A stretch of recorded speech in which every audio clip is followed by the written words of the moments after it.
Hello and welcome to ProITians. So I hope you guys are enjoying watching these sessions and learning few things, right? Great. So till in the last session we saw about load balancers, right? We actually configured a load balancer at our East US region, right? Now, what next?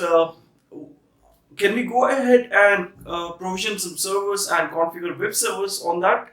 And can we go ahead and place them behind the load balancer? And what are the configurations that are required? So that when the traffic is coming in, it should be hitting to both of these servers. So what configurations are required? Let's watch it out in this session. All right? Great. Thank you.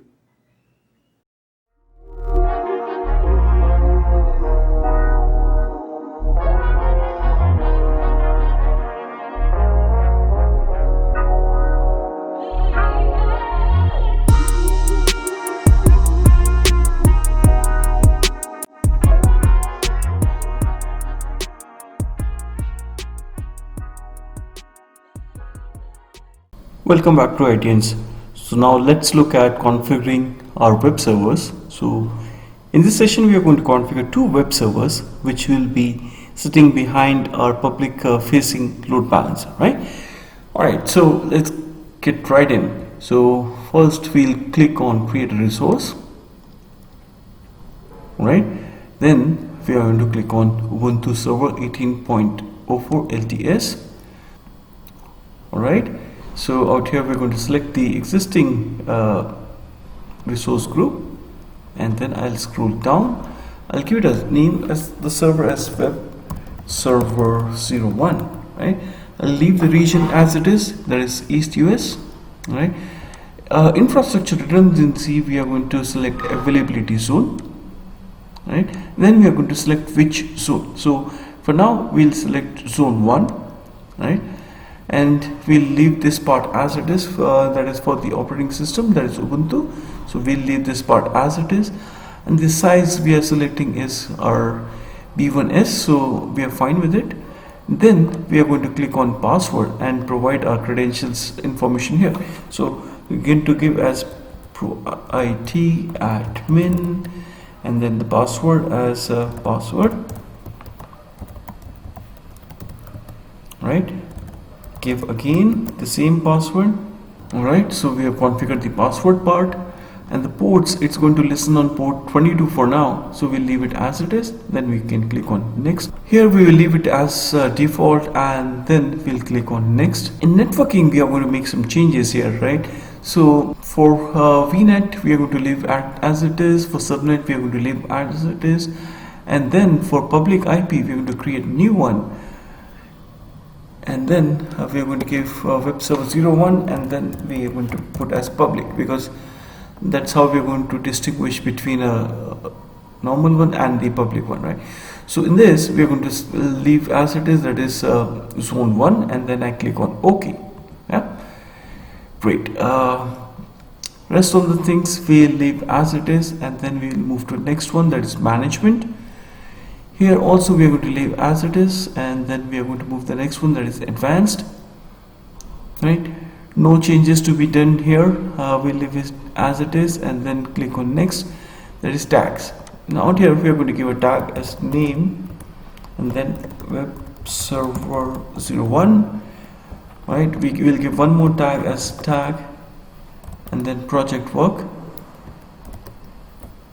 All right, so we are done with this part here now, and then we'll review the configuration and check if everything is fine. Let me just quickly go through it. Looks all good here, so we are fine here, and then we can click on create. All right, great.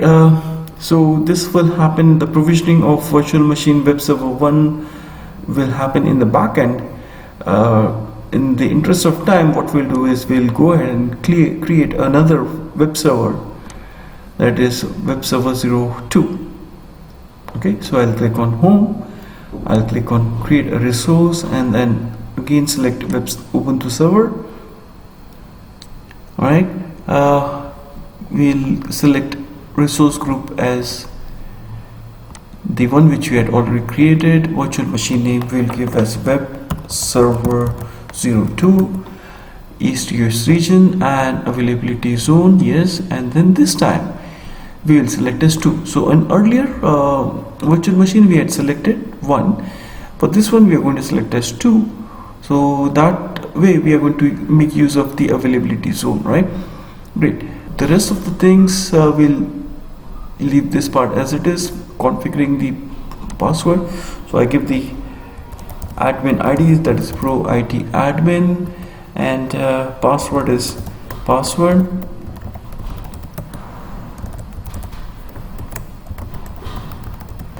And allow selected port, we'll leave it as port 22 and then click on next. Disks, no changes required as we saw in web server 01. Networking, we need to make a small change here, that is to allow a public IP. So I'll click on create new and I'll select public. So as you can see, my deployment for web server 01 is already done, but in the meantime let's complete the provision for web server 02. So web server 02 - public. Now this one we'll leave it as zone 2 because we are deploying this server on zone 2, right? Okay, so great. I'll click on OK. No further changes are required on this, so we'll go and click on management. No changes here. We'll click on advanced. No changes here. On tags we are going to give the name as name and web server 02.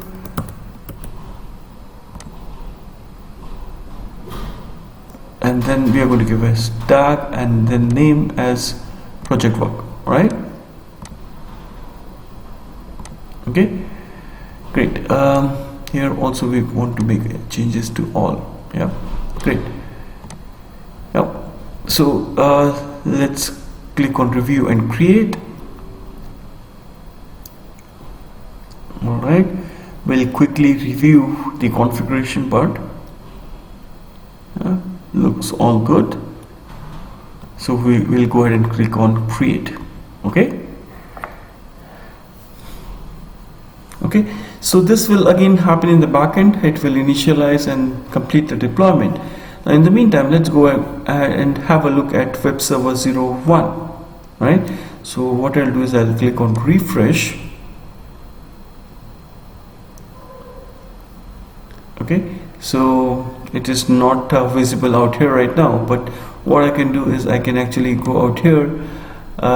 It's not visible here also. So the another way to do is we can go and click on virtual machines and we will see web server 01 here, right? So I'll click on web server 01 here. Okay, yeah, we have this information, right? Now what we'll do is we'll copy this public ID because we have to make some changes on the server. So what I'll do is I've copied that and then I'll go ahead and open my putty, right? So I'll click on Control V and then click on open. This is the first time I'm connecting on this server, so I'll click on yes. Alright, now I have to give my admin ID, so it is PROIT admin, password,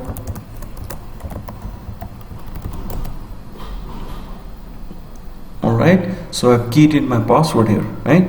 So I'm now able to connect, right? Now since I have to configure this as a web server, so there are a few things that I have to go through with it, right? First I'll do is I'll log into root. So for that I have to give in as sudo and enter. Okay, sudo -i. Now I'm into root, right? I have to check for if there is any updates. Yeah, we have provisioned the server from Microsoft, but it could happen that Ubuntu might have already had some updates. So for that what we have to do is sudo apt update -y. Yeah, so I keyed in -y so that it doesn't prompt me for entering yes, it will automatically take it. So it's almost getting done. We'll wait for a moment. Yeah, that's done. So now we need to do is we need to install apt install Apache 2, right? Space minus y. Alright, so it will not prompt me for entering yes. It will continue with the installation and it will let me know once it is done. Alright, so our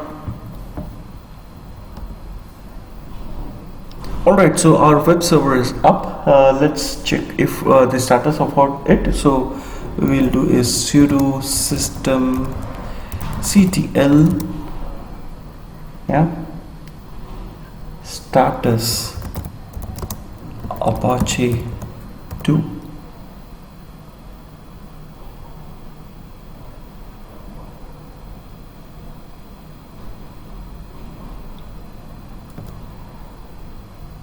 Right, as you can see, it's active and running. We are not having any issues. That's great. Okay, so let's move down. Great. Now what we have to do is we have to make some changes on the web page, on the home page or the index page of our Apache 2 web server, so that we can actually identify if the traffic is coming from web server 01 or web server 02, right? So for that, what we need to do is we need to go to the directory where our index.html is. So we go to cd /wars/www/html.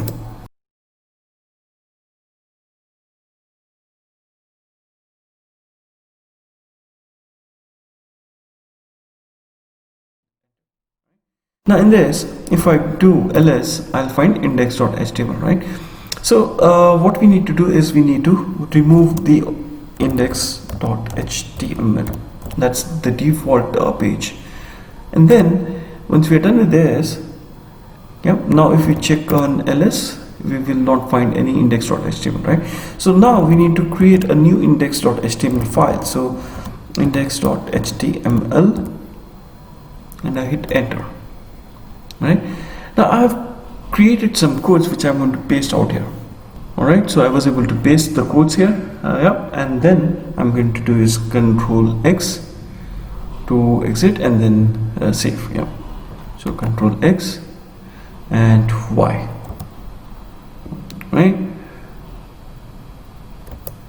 enter yes. Alright, so now if I do ls, I get index.html. I can actually do cat index.html.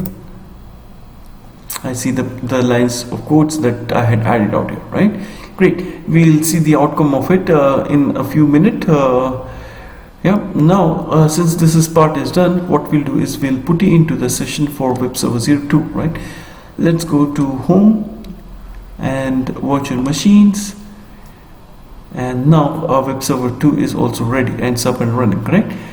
Okay, so we'll have to do a putty for that. So we'll copy the public IP address here. I'll open a putty session, Control V and open.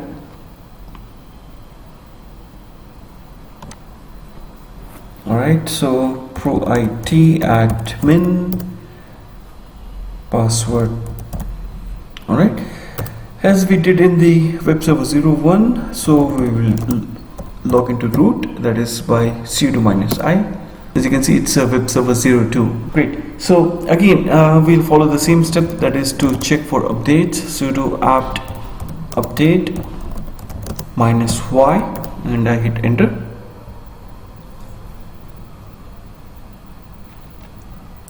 Right, so updates are getting installed on web server 02.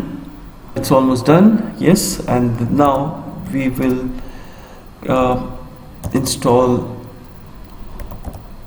Apache. Okay, and -y. So we'll just give a few seconds, and in that our Apache 2 will be installed. Okay, great. So web server Apache is installed on web server 02, right? Now again, we are going to check the status. Sudo system ctl sudo systemctl Apache, alright, status Apache 2. Okay, as you can see, up and running. And then again in this one also we are going to go to the folder where our index.html is. So for that, what I'll do is cd /war/www/html ls. Index.html is there, so I'll do remove index.html, right? So again I'll check ls, there's nothing in there. Then nano html, okay, and I'll paste the codes here. Alright, so I've pasted the code here, and then I'll do is Control X, Y to save, and enter. Alright, so now I have index.html file here, right? So we have configured web server 01 and web server 02 web server, and we have configured the index.html page so that we can actually identify the traffic which is coming from coming from which server, right? So we are done with this. Now let's go back to our console and we'll make some changes here. Okay, so first of the thing is we'll have to make the virtual machine to accept traffic on port 80. So since we are on web server 02, let's start with this one. So here we don't see any traffic that will be allowed for port 80, right? So I will create an inbound rule that will accept port traffic on port 80. Yeah, so I'll give it here as port 80, destination any, and destination port range is 80. Protocol is TCP/IP, and yes, I'll make it as allow, and priority I'll make it as 100.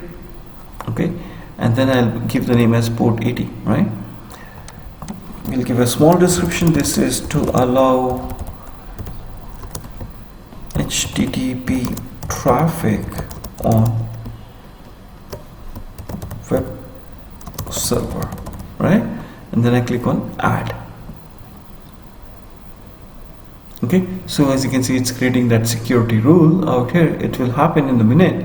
Let's go back to our virtual machines. So okay, before we move, we can see that it's already created. Great. Let's go back to our virtual machine and let's do the same thing on web server 01. Okay, so I am on web server 01. I go to networking, and then I again create this rule for port 80. So source port range should be star. Okay, destination port range should be any, and port should be, it's going to be TCP port, priority is going to be 100, and then port 80, and this is to allow web traffic. Okay, then I click on add, right? Great, so it will continue on this. I have to go and make small change here. I have in the rule, the source destination source should be any, so instead of 80 I have to give a star, right? So that was the change which I wanted to do. I just realized that this particular change is required. So anyways, I've clicked on save now. So this will allow the traffic from any source on port 80, right? So we'll close out here on this one. Alright, our deployment for web server 01 and web server 02 is complete. Now we can go to our load balancer and check the configuration on the backend pool. So this is the public IP, right? And let's check on the configuration part before we start testing. So front-end IP configuration, we have this one, and that's a public IP for which I will be using to connect, right? On the backend pools, I'm checking out here what is there in the backend pool. So we have one backend pool already created. So, and we can see that there are two web servers, web server 01 and web server 2 are already added. So no changes required out here. Let's quickly run down, and no other changes required, so I'll click on cancel. And then the health probes. Okay, so for health probes we have this configuration where protocol TCP and port is 80, interval is 5 seconds, and unhealthy threshold is 2, right? So all good, right? Now we are good for testing out, right? So for this, what I'll do is I'll go to the overview, I'll copy the public IP address, okay, that is this one, and Control C, and then I go to the web page and hit http:// and then Control V, right, and then I hit enter. Alright, so I got my web server 01. I'm getting that banner. There's a typo, yes. Welcome to Microsoft Azure tutorial for beginners, right? Let me try refreshing this page again. Yeah, now you saw web server 02. So we saw that the traffic is going once on web server 01 and then web server 02. So this is how the load balancer will work. I mean, it's changed to web server 02. So that's how it's going to work out, wherein it's actually going to either hit to the web server 01 or 02. Alright, great. So in this session we learned about configuring web servers, right? We configured 2 web servers on our RSGs, and then we actually configured our load balancer, and we made sure that all the traffic which is hitting to the front-end IP of load balancer will be directed to our web servers, and we saw that it's working fine, right? Great. Okay guys, so that's all for this session, and please do click on the subscribe icon and like icon, alright? And I'll see you in the next session. Till then, keep watching and keep learning. Thank you.